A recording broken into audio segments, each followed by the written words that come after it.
নমস্কার সবাইকে। অবস্থা আজকে খুব খারাপ, খুব খারাপ, খুব খারাপ মুখের অবস্থা। আজকে আমি আমার রং হওয়ার পর ভেবেছিলাম পুজো দিব, বাট পুজো দিতে পারবো না, কাকা শ্বশুর মারা গেছে, তার জন্য অসুস্থ চলছে। কিন্তু মাকে তো ভোগ দেওয়াই যায়, আর আমি মাকে আগেও ভোগ দিতাম, কিন্তু ইদানিং কদিন খুব অনেক দিন হচ্ছে দেওয়াই হচ্ছিল না। বাট আজকে আমি দিয়েছি।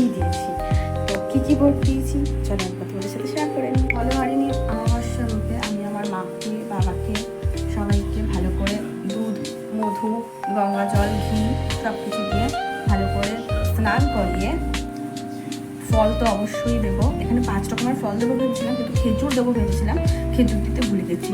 যাই হোক, মা যেটুকুনি যা খেতে চেয়েছে মার পাতে তাই আছে আমি মনে করি, ঠিক আছে, আমি মন থেকে করেছি, আর আমার মা যা খেতে চেয়েছে তাই নিয়েছে। তো এখানে আর দেওয়া হয়েছে ভাত, লাল শাক, পটল ভাজা, ফুলকপি ভাজা, বেগুন ভাজা, পনির ভাজা, আলু ভাজা, কুমড়ো ভাজা, লাল শাক ভাজা, পনিরের তরকারি, পায়েস, ডাল, মুগ ডাল, আমের চাটনি এবং মিষ্টি। এই দিয়ে আরও একটা লস্যি প্যাকেট দিয়েছি। প্রচণ্ড গরম পড়েছে, বলো লস্যি না দিলে হয়? মায়ের গরম লাগবে না, বাবার গরম লাগবে না।